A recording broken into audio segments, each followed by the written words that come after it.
laban ng San Miguel at saka ng Talk and Text phone pass. Dalawang koponan na parehong may kartatang 3-2. Tatlong panalo, 2 talo. Ito rin po ay kinatatampuan ang defending champion na San Miguel sa pamumuno ni Coach Jong Uichigo laban sa pinakamainit na koponan ng liga ngayon ng Talk and Text phone pass with a 2-game winning streak. As we take a look at the starters for both squads, Tommy. Nothing really new here, no?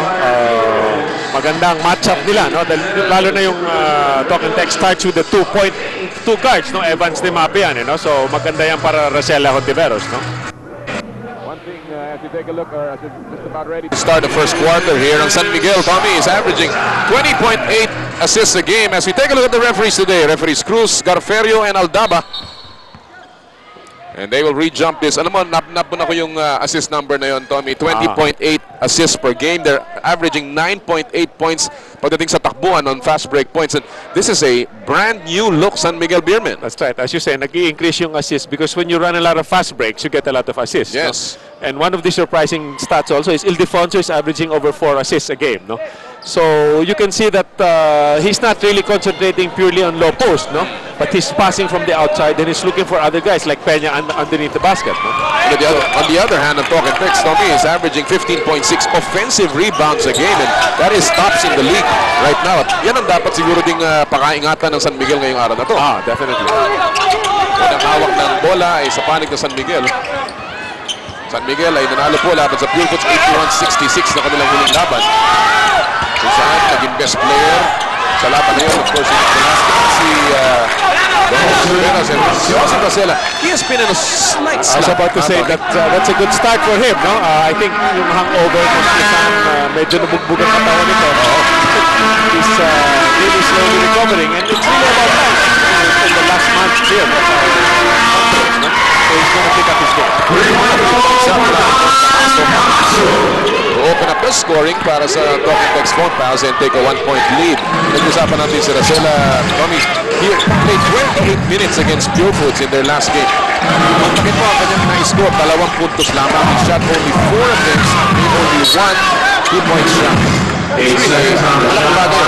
Considering also yung 4 na attempts lamang. Kanina nagkaroon po ng Super Bowl kasi Tapal. Of course, Rosella had 8 assists in that game.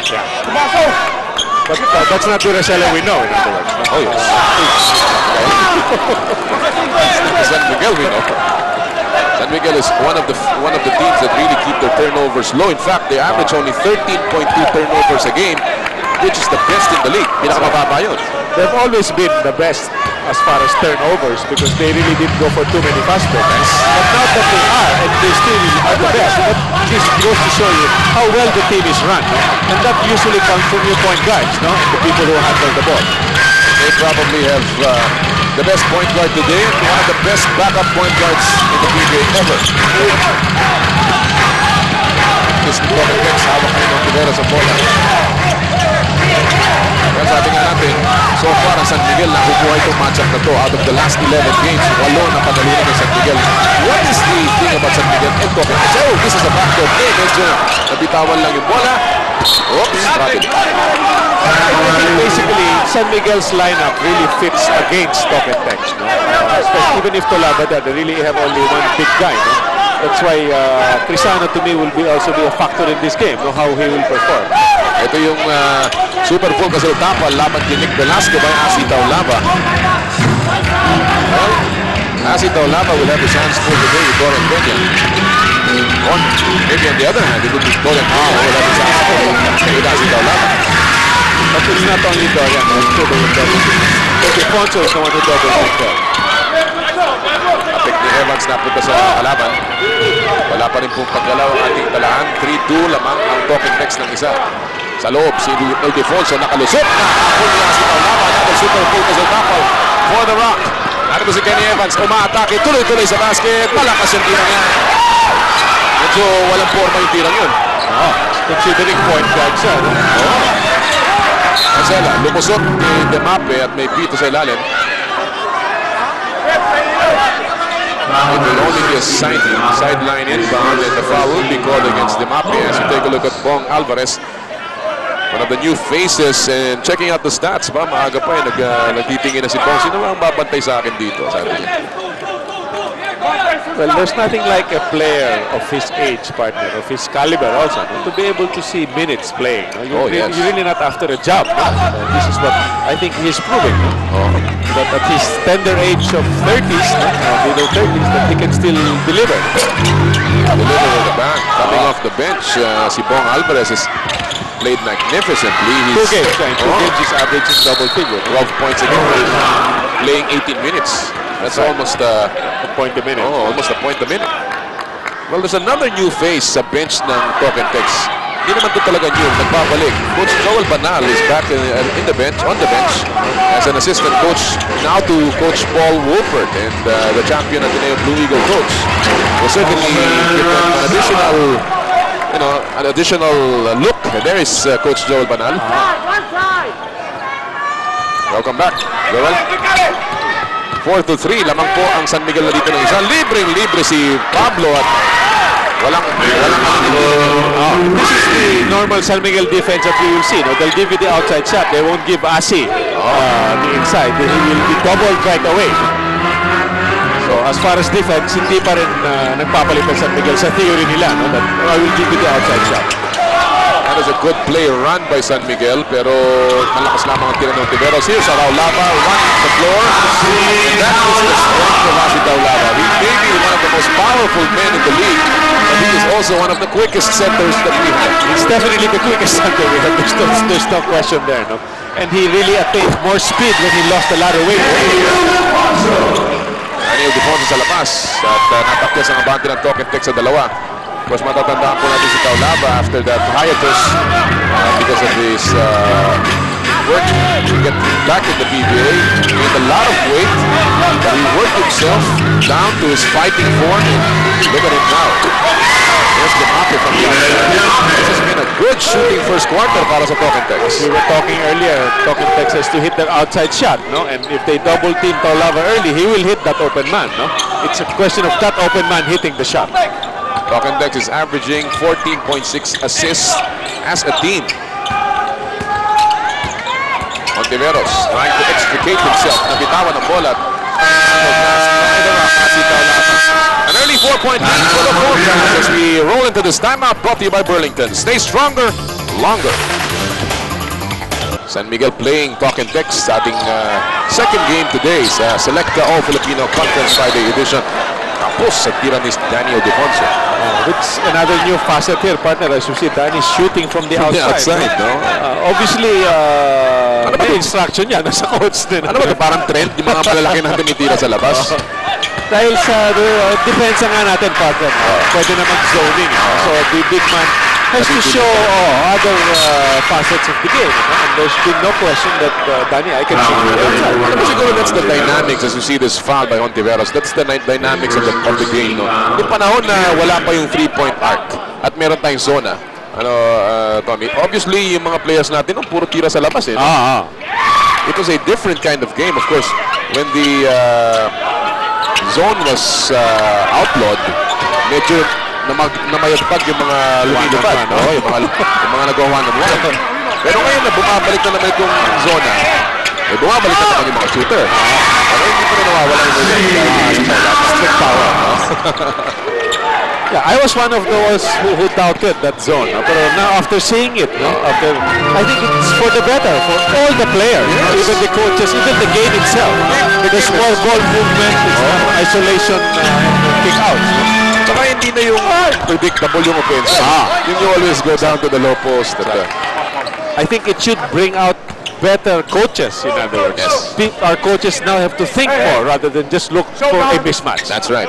You have to think of the defense coming and your other alternatives. And this is the challenge I think the coaches should take. Well, that's also one reason, as you see another shooter focus will tackle here. That's also one reason kaya San Miguel mataas assist because they've got a real thinking point guard. Sa Casella, who probably is almost a secondary shortstop there.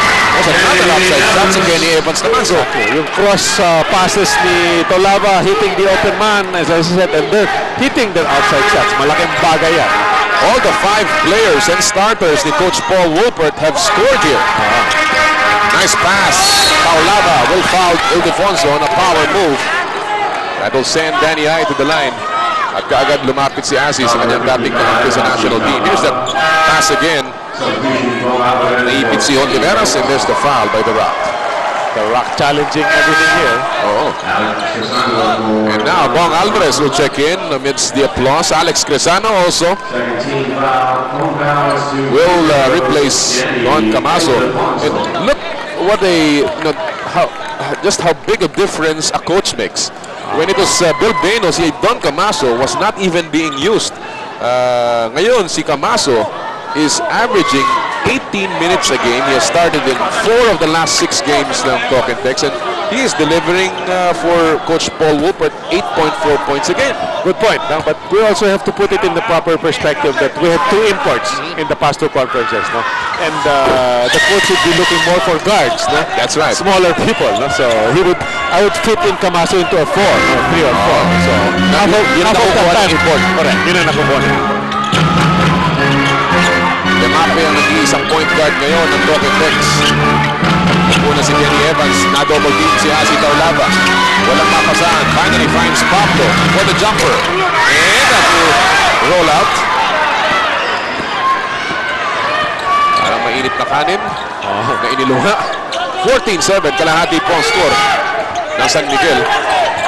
Sa total ng Talk and Text, si Peña hindi pa masyado makaporma dito. Velasco din. Sasaksak si Velasco, walang pupuntahan niya.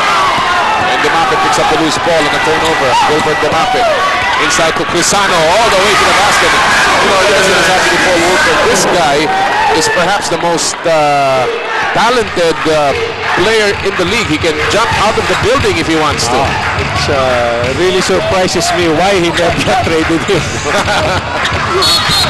Sa ilalim si Peña, masyadong malalim at kagad that is waved off. A foul will be called against maybe Crisano. No, si Demape tatawagan ng foul, and that will be number 2 now on Demape. It's a 9-point lead for the Phone Pals at the 3-minute mark.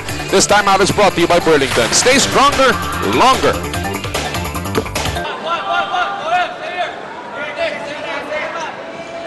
Siyam na puntos po ang kalamangan ng Talk and Text sa kasalukuyan. 3 minuto sarado ang ating ilalaro sa first quarter. Muli kami natutuwa makasama kayo Pilipinas mula sa Phil Sports Arena sa inyong bayan ng superstars. Noli Yala po kasama si Coach Tommy Manoto.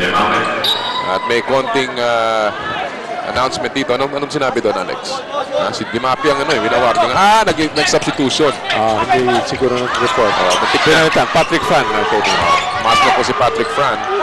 Muntik na mahagip sa likod yun ni Bong Alvarez. Bola, kumalas. And it goes to Fran.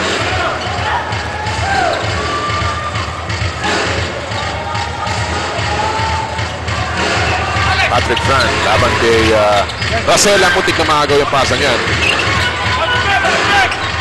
Inside to Crisano again, and that big step in. He is just so full of energy, Tommy. Definitely, for a big guy, he moves like a small man and very powerful. But you must credit again Taulava, no, for looking for his teammates, and they're double teaming him, I think, a bit too early. At ngayon, 11 na ang abante ng Talk and Text Phone Pals.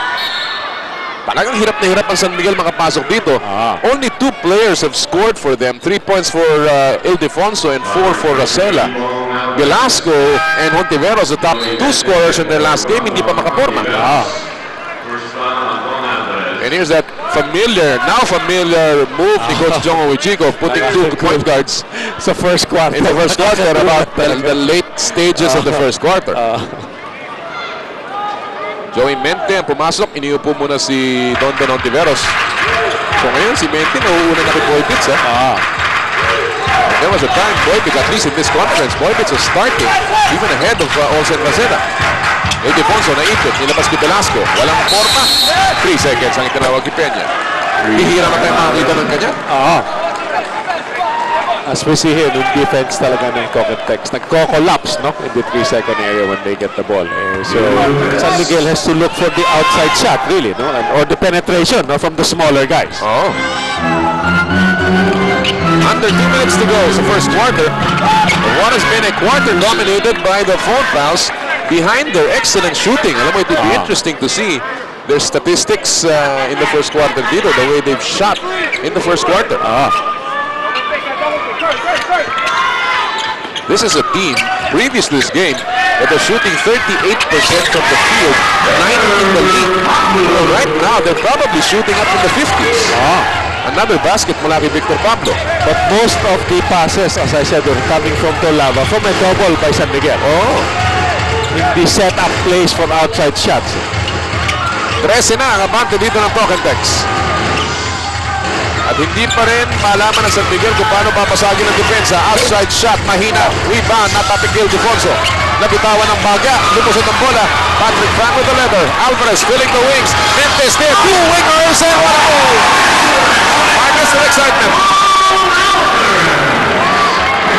And it's now a big 15-point lead para sa Tokentex. Totally unexpected ito, no? So, that we see Tokentex is not only scoring but also defending so well, limiting San Miguel to 7 points. Yes. With seconds to go here in the first quarter. Outside shot. Finally, they hit one. That's a 3-point shot from Rosella and a bad pass by Asi Taulava. Si Paul Wolpert nagsasasayaw dun sa sideline. He knew there was an opportunity. Malakas lang yung pasa. Malakas lang na konti. Here's Alvarez again. And those huge hands by Mr. Excitement really serving him well in his playing career. Saka yung leaping ability niya talaga, which was so fantastic when he came into the league. No? To see somebody of his caliber, of his height, no? To be able to stay up in the air that long. That batch of 89. Uy ba? Special guest ng PBA.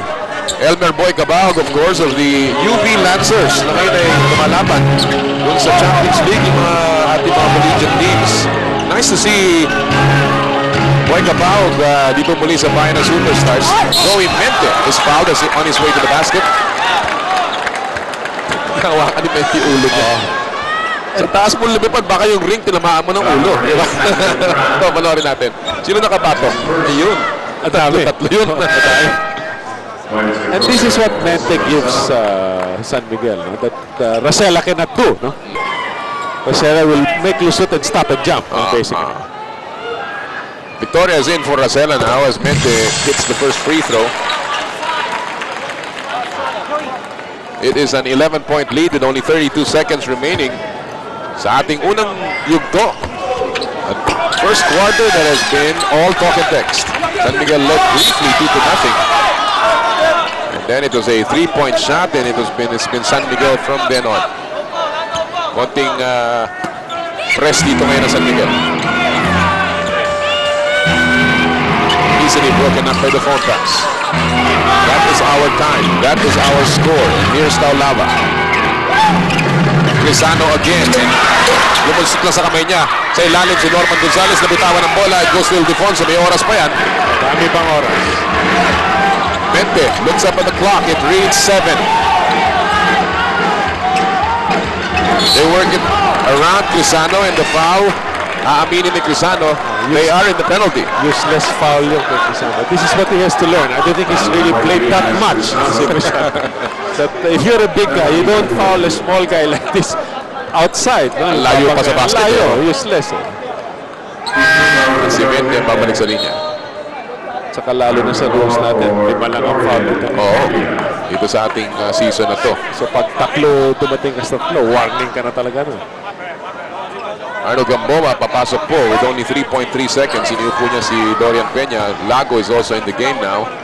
This is the second unit of San Miguel. And Mente hits another one. Joey Mente, who's been a darling of the crowd. Slam dunk king last year. He's not played bad this year. And so far, as all Filipino, Mente has played in all of the 5 games. Final shot of the quarter. At yan po nagwawakas ang ating unang 10 minuto ng ating second game today. Magandang pagpapasimula para sa Talk and Text Phone Pass. They keep ringing the bell here. They're up by 8 after the first.